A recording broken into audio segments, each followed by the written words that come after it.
Beginning in March 2023 and increasing in intensity around June, Canada has been affected by an ongoing record-setting series of wildfires. As the worst wildfire season in recorded Canadian history, 11 provinces and territories have been affected, with large fires in Alberta, Nova Scotia, Ontario, and Quebec. As of June 5, 2214 fires have burned 43,000 square kilometers, 10,600,000 acres. As of June 6, there were 413 active wildfires, 213 active wildfires, 249 of which were deemed out of control. International aid has helped reduce the impacts. Smoke emitted from the wildfires has caused air quality alerts and evacuations in Canada, the United States, and Europe. In general, the total number of wildfires has decreased while the total area burned has increased, though there is variability between years. In Canada, wildfire season usually starts in May. The number of large fires and the total area burned are increasing in Canada from the year 1959. The average fire season became longer by 2 weeks. The 2023 fires have been compared to the 2016 Fort McMurray wildfire and the 2021 Lytton wildfire. Due to climate change, weather has been warmer and drier, raising wildfire risk as vegetation is more flammable. Wind from a passing cold front the week of May 18th exacerbated the issues. Canadian Minister of Public Safety Bill Blair said, "These conditions this early in the season are unprecedented. Due to climate change, similar extreme weather events may continue to increase in both frequency and severity across our country. Forest management is also a factor in the wildfires. Because Canada's forest management has focused on fire suppression, dry vegetation has accumulated on the forest floor. Canada has largely stopped performing controlled burns, which help reduce the risk of larger and more dangerous fires. It is difficult to get permission for controlled burns, especially for Indigenous groups who have historically performed them and are disproportionately affected by wildfires. Canada lacks a national firefighting service, and local resources are stretched thin due to budget cuts. Roughly half of all wildfires in Canada are caused by lightning.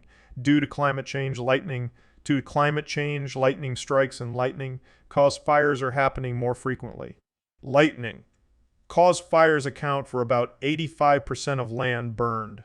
Lightning-caused fires often happen in clusters in remote locations. The other half of wildfires in Canada are human-caused, often unintentionally sparked by things such as discarded cigarette butts, abandoned smoldering campfires, or sparks from breaking trains. Pollution due to a global increase in wildfires has created widespread long-term impacts on human health.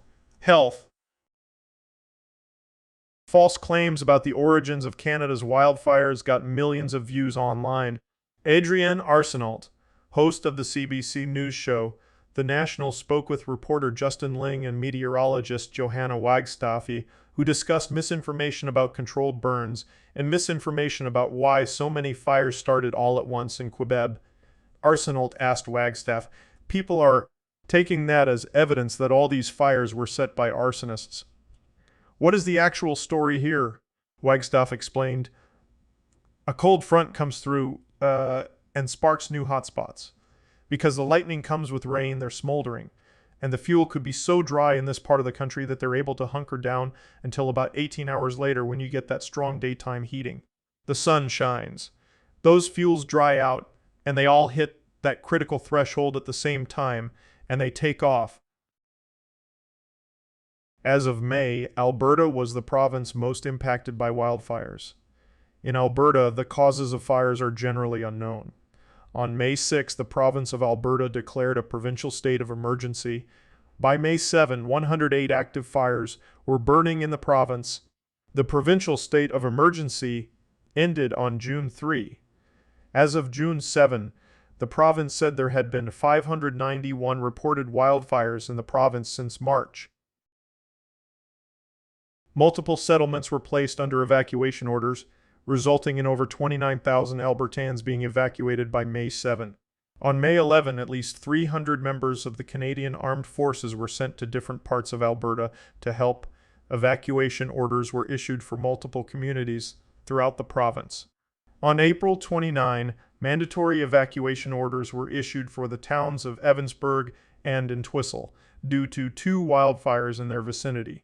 The evacuation order was lifted on May 3, only for it to be reinstated on May 4 due to the fires increasing in size. The community of Fox Lake, on the Fox Lake 162 Reserve, was issued and evacuated by May 3, with all residents being evacuated by May 5. As of May 11, the local police station, general store, and at least 100 homes had been destroyed by fire.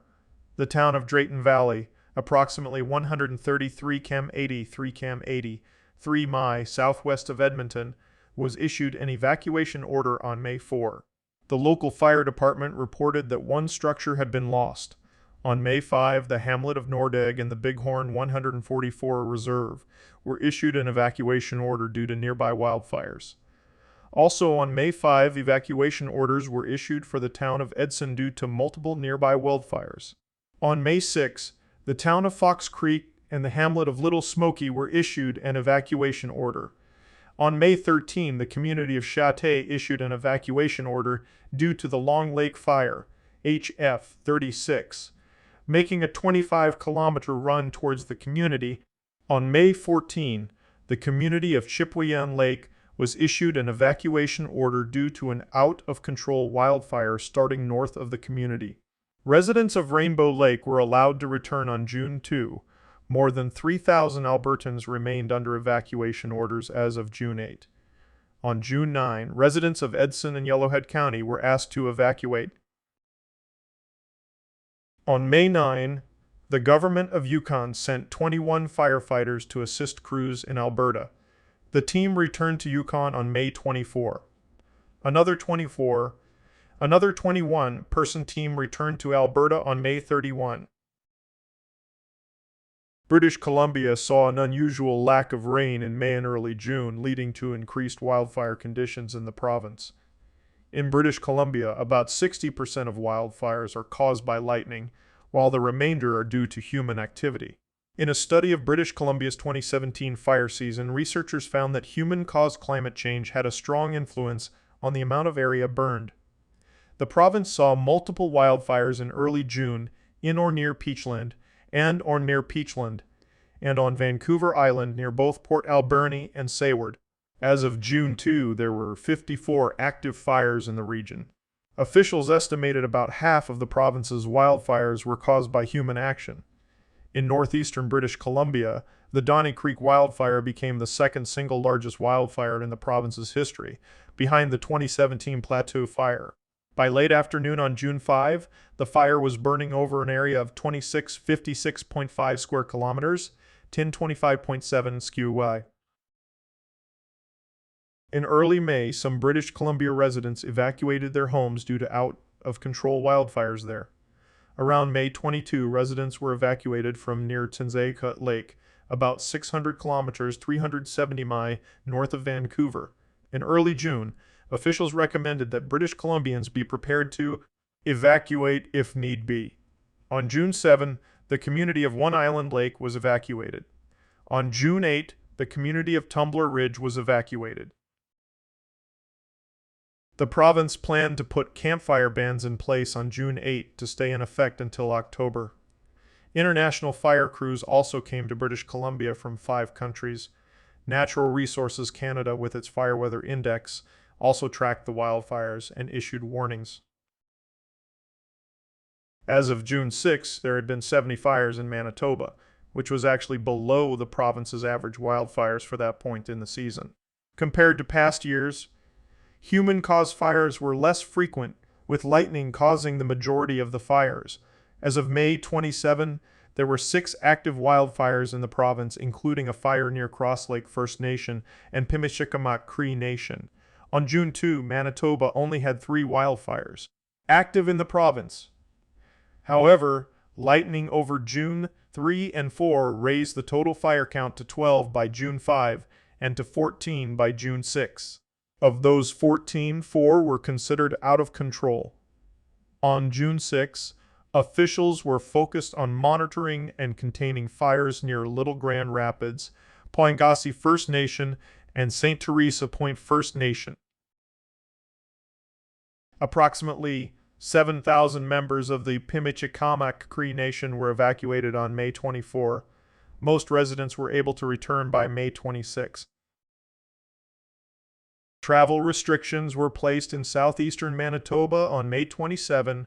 Provincial burn permits for the area were cancelled, with the exception of burn permits for essential operations that had been approved by a conservation officer and which had had a site inspection. The government of Manitoba was not sending firefighters to assist other provinces in early June due to concerns about Manitoba's fire risk. New Brunswick had experienced 177 wildfires as of June 7, with 4 still active, including fires in West Branch, Alnwick Parish, and Valley Road in Carrs.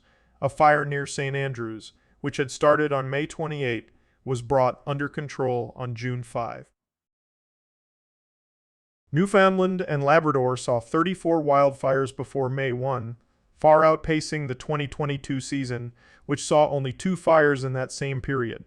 This was attributed to dry conditions. Between May 1 and 19 other fires were recorded. Wet conditions in early June created a low fire risk for Newfoundland, allowing water bombers from Newfoundland to be deployed to assist with firefighting efforts in Labrador, Nova Scotia, and Quebec. On June 8, there were 72 active wildfires in the province. As of June 7, there were 11 active wildfires in the Northwest Territories. At that point, there had been 21 total fires, affecting 403,815 hectares, 950 acres, 997,850 acres. The Kaladiche First Nation of the Hay River Reserve and the residents of Hay River were evacuated on May 14. The 3,000 residents of Hay River were allowed to return on May 24, while the 300 members of the Kaladiche First Nation were not able to return until June 7. On May 31, the residents of Sambaya Key were evacuated to Fort Simpson. Although Nova Scotia sent a team of 20 firefighters to the NWT on May 25, they were recalled on May 29 due to the worsening wildfire situation in their home province. On June 6, the Canadian government announced that they and the government of the Northwest Territories would match United Way donations for disaster relief in the region. Nova Scotia saw the largest recorded wildfires in its history. On average, in Nova Scotia, only about 3% of wildfires are caused by lightning, with the remaining being caused by human activity. Of those caused by human activity, about a third of Nova Scotia's fires are caused by people on or near their own property, and about a quarter are caused by arson. On June 1, there were 4 out-of-control fires in the province. In suburban Halifax, an estimated 200 structures were destroyed by fire. By June 1, the Halifax fire was 50 contained, but was not considered under control. At the time, no missing people or injuries from the Halifax fire were reported. By June 4, the Halifax fire was 100 contained. The Barrington Lake fire in Shelburne County, which started May 27, covered 230 square kilometers, 89 square mi at its largest.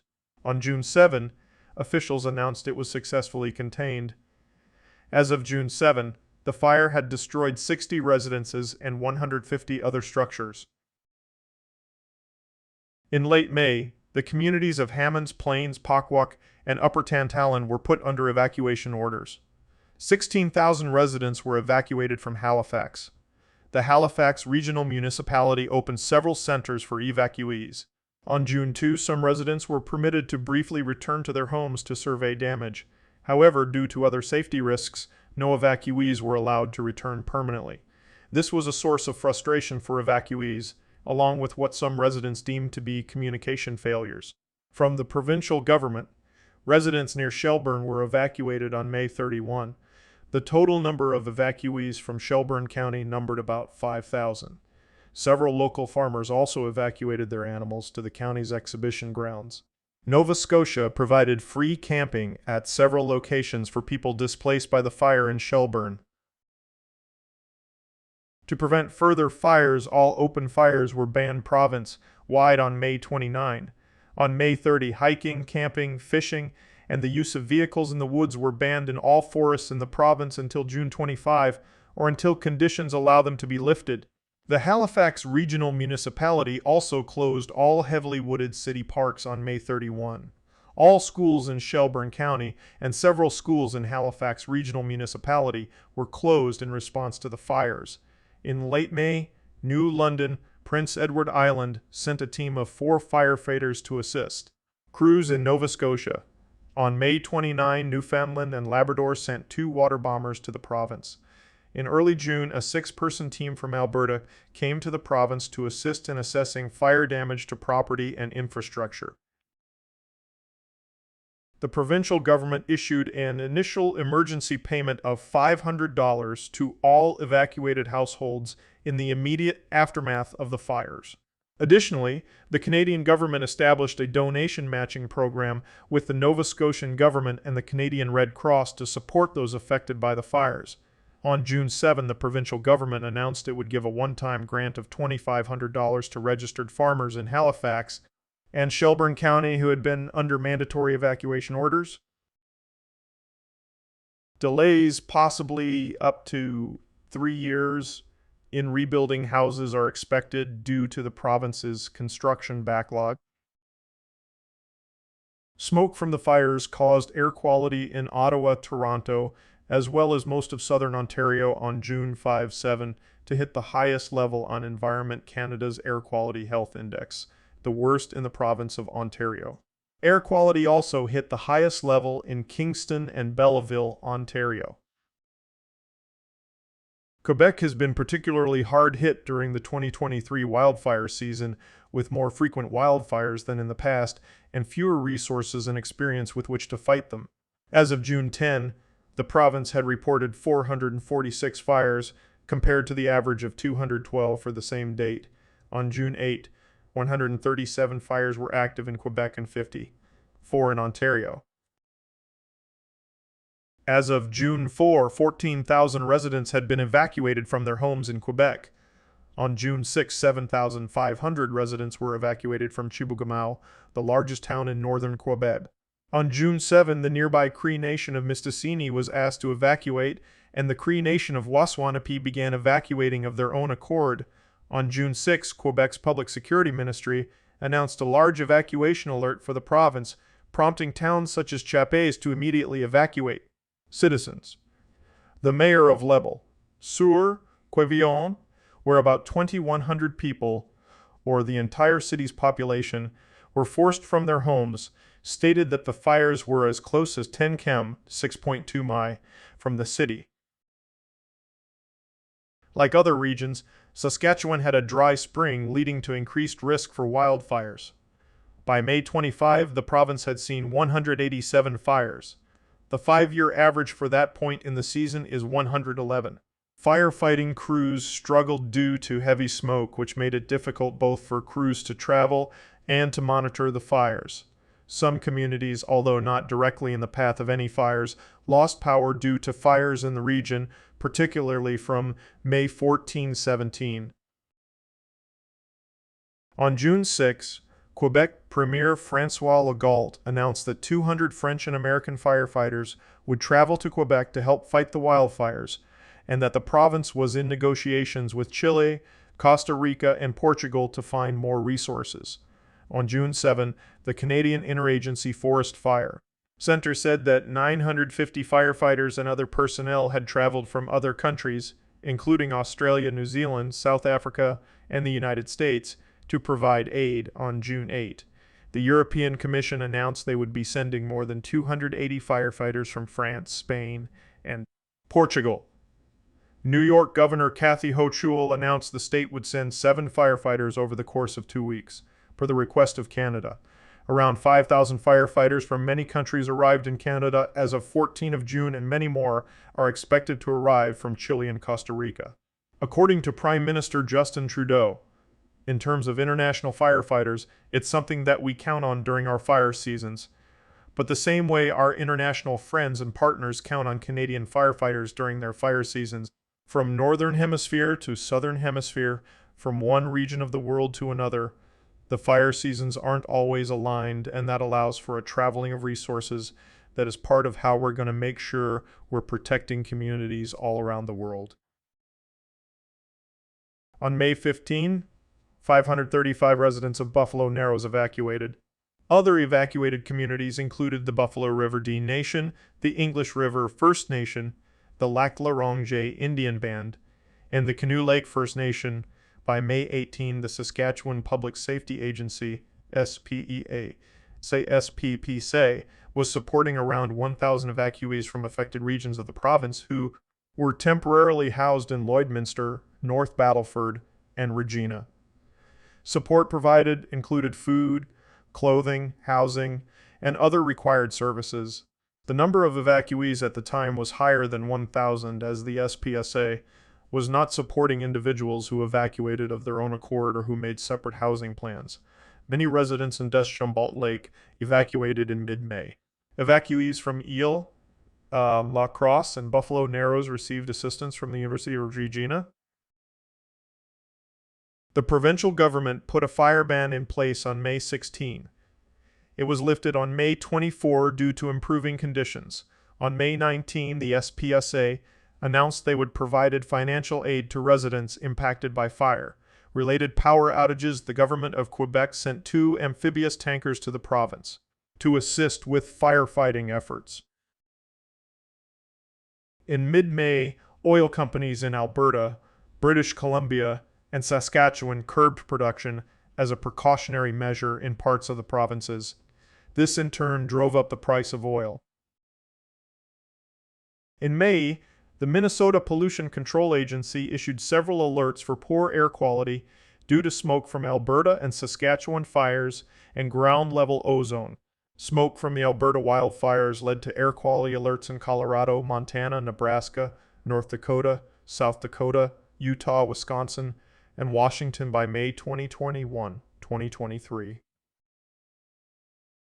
On June 2, smoke from the Nova Scotia wildfires affected air quality in Washington, D.C., and the states of Maryland, Pennsylvania, and Virginia. The smoke from wildfires in Quebec drifted into the northeastern United States on June 5-6 and triggered air quality alerts for most of New York, Connecticut, and some of the surrounding states, as well as the Midwestern states of Minnesota, Michigan, and Wisconsin. The smoke on June 6 was estimated by one Stanford researcher to have been the third worst in the country since 2006. By the night of June 6, New York City had the worst air pollution of any major city in the world. By the morning of June 7, it had fallen to second place, behind Delhi. This also marked the city's worst air quality since the 1960s. By June 7, air quality alerts also went out to residents in the Delaware Valley in Pennsylvania, New Jersey, and Delaware, and to additional areas in New England. In total, approximately 128 million Americans were under air quality alerts by the evening of June 7 in New York City, Syracuse, New York, Princeton Junction, New Jersey, and the Lehigh Valley in Pennsylvania. The air quality index surpassed 400. After a brief respite, New York City's air quality returned to being the worst of any major city in the world. City officials announced plans to distribute 1,095,000 masks on June 8. Several airline flights to and from New York City, New Jersey, and Washington, D.C. were delayed or canceled. By the afternoon, the Federal Aviation Administration halted all flights going to LaGuardia Airport in New York City, citing visibility concerns. Schools across New York, New Jersey, and Connecticut announced closures, with the District of Schools in Danbury, Connecticut, announcing several alerts also advising students. Major League Baseball, the National Women's Soccer League, and the Women's National Basketball Association postponed games scheduled to be held in New York City, New Jersey, and Philadelphia the night of June 7. The Public Theater canceled its June 8 and 9 Shakespeare in the Park performances of Hamlet. On Broadway, performances of Camelot, Hamilton, and Prima Facie were canceled due to the poor air quality. On the night of June 7, Connecticut announced a warning advising residents to use masks and stay indoors due to an increase in smoke in the state. Danbury and Greenwich citizens had used masks earlier in the day as well. On June 6 and 7, solar farms in the Northeast and Midwest dropped production by around or more than 50 due to the smoke.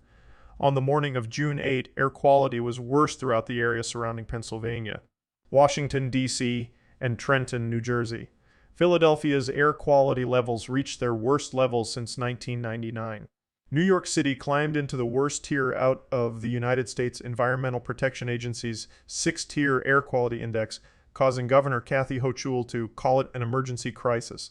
Flights continued to be delayed for planes bound for Newark, New York City, and Philadelphia, with delays for Charlotte and Dallas also being eyed. United Airlines issued travel waivers to impacted passes. GERS. Horse racing at Belmont Park in New York was canceled, causing fears of a potential postponement or cancellation of the Belmont Stakes, scheduled for June 10. New York City public high schools and the School District of Philadelphia announced they would switch to virtual learning on June 9 due to poor air quality. By June 11, air quality alerts were still active in New York City, Baltimore, and Philadelphia, but air quality had substantially improved from earlier in the week. On June 14, an air quality alert was issued for Minnesota due to dangerous air quality levels affecting the state. The air quality in Minneapolis reached 256 at 6 p.m. that day. The wildfire smoke also drifted to Europe. As of May 23-25, it was mainly located over Scandinavia. On June 8, Iceland and Greenland were affected by drifting smoke, with forecasts suggesting Norway would also be affected over the next few days. As of June 9, smoke in Europe was not at high enough levels to have harmful effects on health.